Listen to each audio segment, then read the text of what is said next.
morning. It's good to see everybody today. Like it was said, it's got sunshine out today, and it has the appearance of warmth. So that's good. It does make it feel warmer. And thankfully, we didn't get all that snow. It's a cool idea to get 2 or 3 feet of snow, unless you have to get wood and bring it in. Then having to get to do that. We heat our house with wood, and it's enjoyable. But 2 feet of snow, that would make it exciting in a strange way. So glad that you're here today. A few things I want to share with you. One is that we have our growth groups kicking off again February 7th. So we're going to be having a Super Bowl party and having a devotional and starting our growth groups again. And so if you're not part of a growth group, it's a great time to get plugged into one. You can see me or one of the other leaders, and we'll get you plugged in and get you one close to where you live or one that you'd like to be in. And so that'd be a good thing to do. Also, we are starting a survey.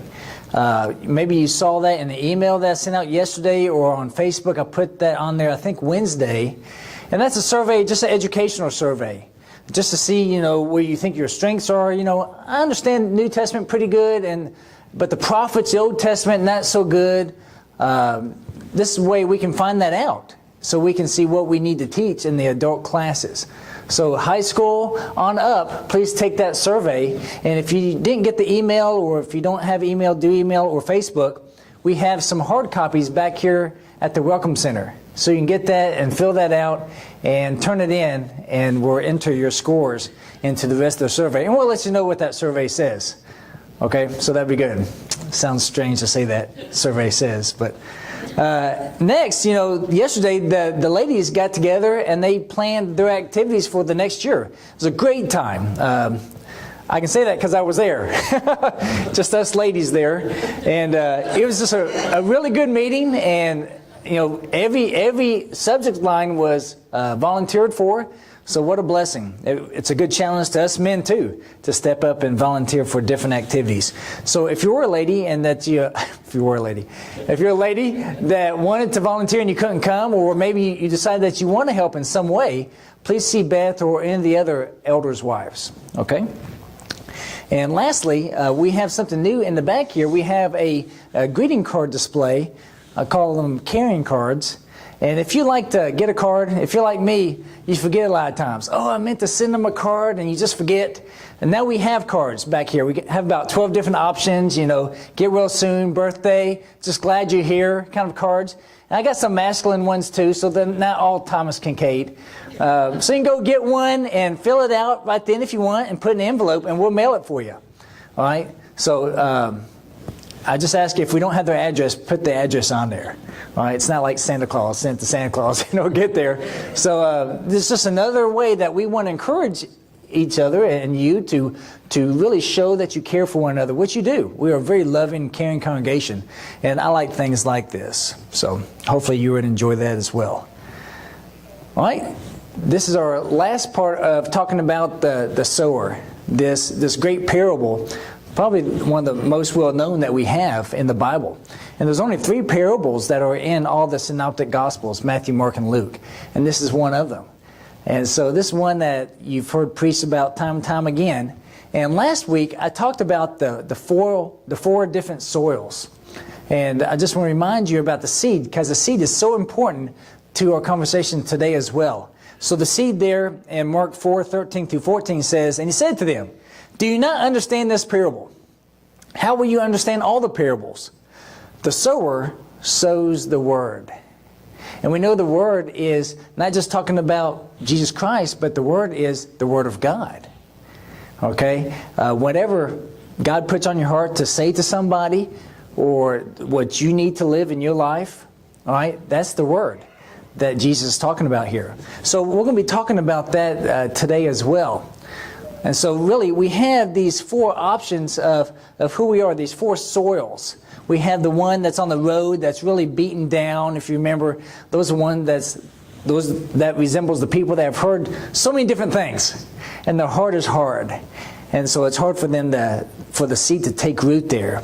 And then we have the one that's on rocky soil that it sprouts to life really quick, but doesn't last long because it has shallow roots. And then another one that has weeds around it. It comes to life, but so many weeds, the worries of the world. You block out the Son of God. And so it can't really survive very well. And then you got the fertile ground. You can see that nice, rich, green plant there that's going to bear a lot of fruit. And so those are the 4 options that we have. And you know what? As good at being intuitive with trying to see who people are and how they are, it's really impossible to tell 100% of the time who's fertile soil, isn't it? You know, you can look at somebody, you can know somebody thinking, I don't think they're open to the gospel, the kind of life they've lived. But that could be why they are such good fertile soil. So we can't tell that just by looking at people. And that's why I think it's so good that the sower of this seed sowed it everywhere in all 4 of these types of soil. So what I want to think about today is the sower himself. It's interesting, in this parable, not much is said about the sower. We don't know about his background. We don't get his point of view. There wasn't an interview session when Jesus talks about from the sower's point of view. He's like, so how does it feel like sowing the seed? We don't know. Because the emphasis is on the seed and the plants. And so I want us to think about the sower a little bit today. So he knows his role. I think that's so important. That the sower knows his role, that he is the sower of the seed. Just like any farmer, the farmer knows that he farms the land. He didn't make the land. He didn't make the seed. But he has a role to play to put the seed in the land so it can grow. When you talk to a farmer, it's like, wow, what a great crop you have. And a lot of farmers that I've known, they say, yeah, we've had good weather. It was, the ground's good. The good snow that we had during the winter gave it a lot of good nutrients there. They can't say, yeah, I've been working on that seed all winter. I was making that seed. Went to Walmart, got the supplies, and I just made that seed. And the ground started from scratch. That's ground that from my dad's recipe that he came about. No, he doesn't say that. And likewise with us, we don't create the ground. The ground is the people where we sow the seed. And we obviously don't create the seed itself, which is the Word of God. And so it's great that the sower here knows his role. And he throws that seed out. He throws the Word of God out liberally. In this passage in James 5:7, therefore be patient, brethren, until the coming of the Lord. The farmer waits for the precious produce of the soil, being patient about it until it gets the early and late rains. Now this is difficult, isn't it, on part of the sower? Some people, I think why they don't garden is that they don't have the patience. So why would I go through all the trouble to till the ground, go buy the seeds or the plants, plant them, water, weed, and maybe I get some good crop from it when I can go to Myers and buy the stuff? If you're a gardener, you know the answer to that question. And thank you. And so it's when it's your own stuff, it tastes so much better, doesn't it? And in my opinion, everything tastes better when some of the water was your own sweat. All right? You know what it takes. You're invested in that crop. And the farmer is very patient. And you know what? I believe most farming communities are religious communities because they have to pray for rain. They realize that the rain comes from God. They don't make the rain either.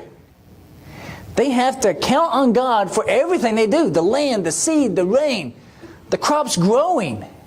It's amazing the crops, the plants that come out from that little seed. We can, describe and explain to you what's going on, but we can't understand how that happens. It's amazing. And that's how the Word of God is in each one of us.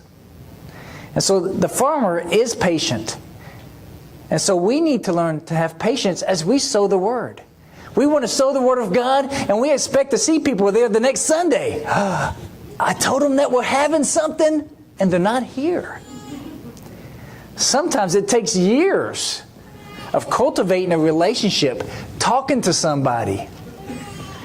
How long was Jesus with the disciples, the apostles he called? 3 years. And even he lost one of those. And that's Jesus, the Son of God. How long have you had some of the relationships that you've thought about and you've put time in, you said things to them, and you've kind of given them up? It's hard, isn't it? I'm reminded of a minister friend of mine. He's passed on since now.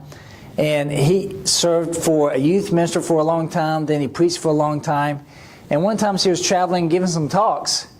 And he was talking to a crowd. He couldn't see everybody that was there. And towards the end, he just encouraged people, if they need to, come forward, as often speakers do. And this, young woman in her 20s was coming forward crying. Said, "Oh, you know what? Something that helped me so much is that I knew that you never gave up on me. I knew that you're always praying for me." And he's crying. And he says, "I did give up on you. From decisions you made and the things you were doing, I thought you were lost. I gave up on you." And so she's crying still, "You did." He said, "I did." And so it's just interesting to see that. But you know what? Someone who never gives up on us is God. He's always sending His Spirit out. He's always watering the seed. He's always trying to pull the weeds away so the sapling can get the light from the Son of God that it needs. And so even though you think that your work is in vain, be patient.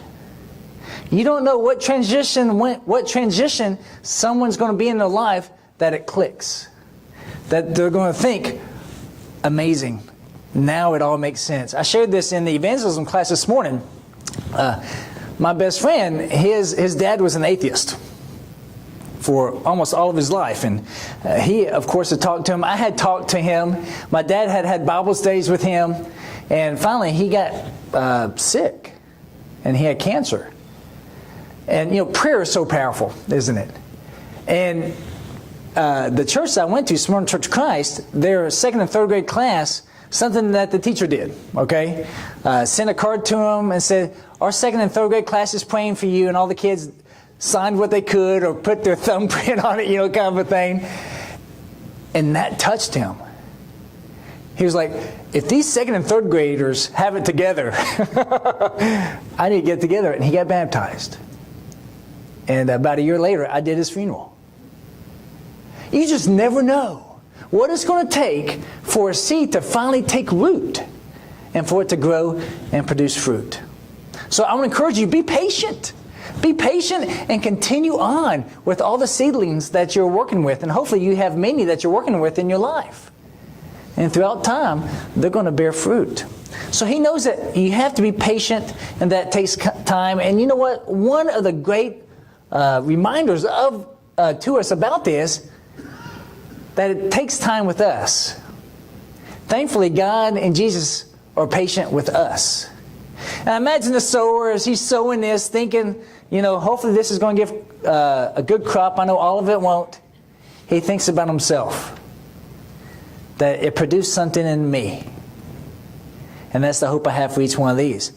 And so we need to think about that. It personalizes the message so much more. And it helps us. 1 Corinthians 3, 5 through 9. "What then is Apollos?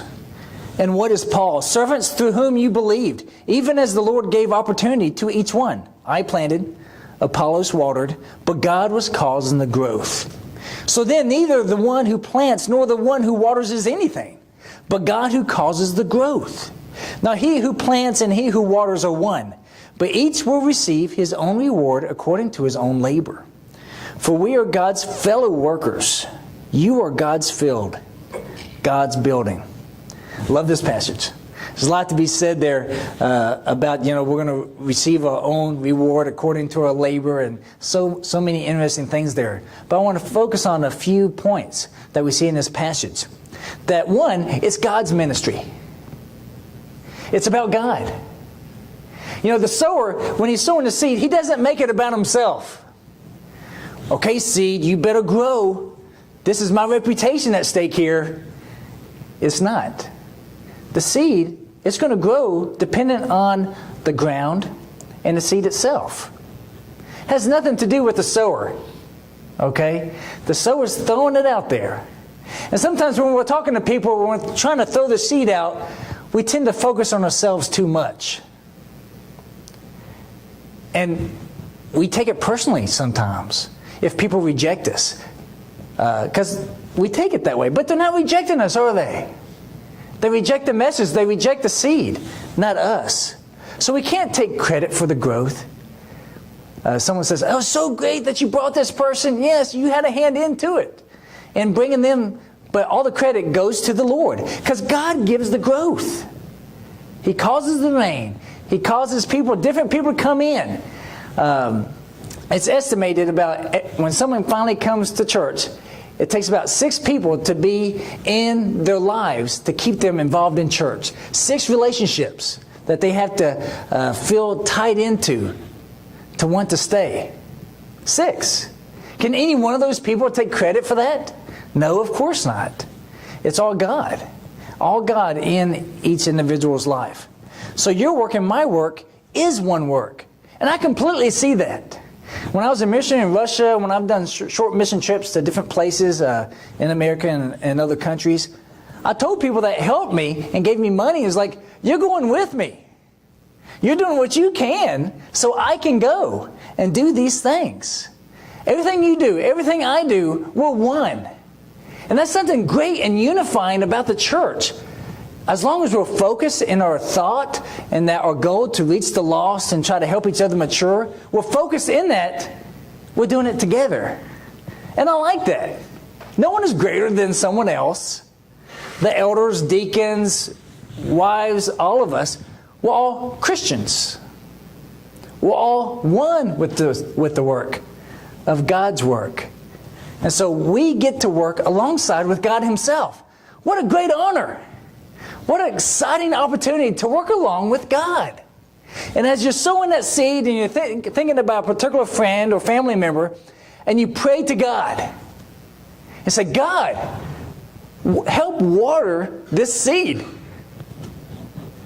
Please send someone along and water it. I've planted it. I've done the water I can, but someone else needs to come along. And God listens to that and hears that and sends somebody. Isn't that so exciting to be involved with God in His ministry? That He allows us to do this. If that sower was asked by the king, you know what, we need crops for the kingdom. And I want you to sow it because you do what I say. You've proven yourself worthy because you follow my instructions. Wouldn't that sower feel so proud? What a great honor. He knows the crop is for the kingdom. And the great work that he does is for the king. I think that's a great analogy for us. And that's one of the ideas I think these people had when they heard this parable. So John 3:27-30 says, John answered and said, a man can receive nothing unless it has been given him from heaven. You yourselves are my witnesses that I said, I am not the Christ, but I have been sent ahead of him. He who has the bride is the bridegroom, but the friend of the bridegroom who stands and hears him rejoices greatly because of the bridegroom's voice. So this joy of mine has been made full. He must increase, but I must decrease.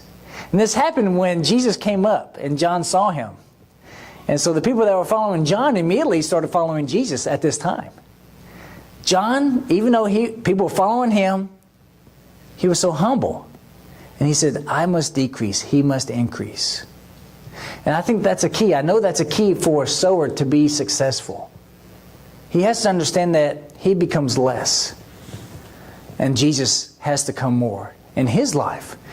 Because Jesus is the great sower. Our whole goal as Christians is to emulate, to reflect Christ more and more in our life. And we can look at his life, see what he did, and learn from him. That's our goal. And then we will truly be the fruit that Jesus planted in us. And so a great thing that Jesus did a lot of times that we can learn from him is that he prepared the ground in order to give the best success. Okay? He prepared the ground. He talked to them. Of course, with the disciples that followed him, he spent a lot of time with them. And that's so key. If you want to prepare the land, then you have to spend time in the earth itself. If you want to prepare the person for the seed, you have to spend time with them. Person to person time. And work with them. And then you know how to plant that seed. You know the things to say. You know what they're growing through. You know how for it to make a strong impact in their life. So you need to think about these things. So make sure that the seed you are sowing is pure. This is key. You need to have a pure motive. Not for your own success, not for your own name. You need to be purely humble. That this is all about God, all about their soul, not about your status, not about what they think about you. And you need the word to be pure. Sometimes we taint the seed. We think we need to change the seed. We need to change the word a little bit to be a little tastier when it gets planted. We don't need to do that. We need to keep the word, the gospel, the messages from God pure. And then it has the best chance for success. And finally, expect the next crop to sow more seed. I'm afraid that we set the expectations so low for one another. And the expectations so low to people that we bring in. I expect everybody to be sowing seeds. I expect everybody here that's a Christian to be a sower. You may think, well, that's not my gift. And if you have the capability to communicate, then you have that gift. If you can communicate with sign language, through writing, through email, through talking, then you have the gift to be a sower. You have what it takes. You can see somebody coming up to somebody. You have what it takes to become successful. And it pans around. You see somebody, weak, not really talented. But God calls the people that are able, not just the especially gifted in that way. Once again, I was swimming at the Rec Center. I saw a great line there, on the dry erase board, and it says, "It's not the great that gets started, but you have to start to become great." So I like those motivational things. In order to be, it's not just the great sowers that sow, but you have to sow in order to be a great sower. And we need to remember that. You have to try. You have to have faith in God. You have to have faith in the power of the Word itself, in the seed, that it's going to work. I believe it is. So we have to sow liberally. And one of the great benefits is the example that we live. Because eyes are always watching us, especially if you have kids. Eyes are always watching you and what you do. And maybe the seeds that you plant, the fruit that you get, are not coming from where you think they would come from. This last year in my garden, it was a side garden where we have our compost pile. We grew a couple melons and pumpkins. I have never planted a pumpkin seed in my life that I knew of. But I grew a pumpkin last year. I was just going through my stuff because we ate pumpkin. Okay, my wife makes pumpkin jam. Maybe some of you have had some of that. And so through throwing out the seeds, a pumpkin grew up. I think through our kids, you can tell them things, you can teach them things, but you teach them most by your example. If you want your kids to be good sowers of the Word, then you need to be good sowers of the Word. And I'm encouraged by, my kids, how they talk to my neighbors and tell them to come to church. And one neighbor, my daughter, 3 years old, told my neighbor who said, "Well, we go to church." I was like, "Well, that's the wrong church." And I was thinking, what are you doing? We got to work on this delivery. But she's 3. They don't say, "How dare you, 3-year-old, talk to me that way?" But it's just so pure. Hopefully they haven't heard me say that. Well, you're going to the wrong church, obviously. But they're just pure. She wasn't afraid, and she was still playing on the tricycle. "Well, you're going to the wrong church," And our kids learn from us. If you want your kids to be excited about church and be involved and sow the seed, then you need to be that way. And hopefully you would do that. And so this parable tells such a great story. I love it. And it's a story that we need to learn from. It's a story that we need to apply in our lives. Because this is something that comes to true. It comes to life when we live it. So exciting. And then when you do this, and when you share this parable, you can say, share your experiences. Share your own stories. And you personalize it. And it's so cool. And that's what's so great about the gospel, is that it's all personalized. It's what God has done in you. And you can talk about how God has changed your life. Who planted the seed in your life? Who watered that seed in your life? And then you can share and see it happen again and again. So where are you in this process? Are you bearing great fruit? Are the weeds blocking the sun? You letting the worries of life come in? Well, maybe the seed is still sitting on top of the soil. And you haven't let it take root and bear fruit yet. So you haven't taken on the name of Jesus Christ as your Savior yet. You need to do that. You have to do that. And we want to offer that opportunity every time we get together. If you need to get baptized and start this new beginning, this regeneration of Christ in your life, please come forward as we sing this song.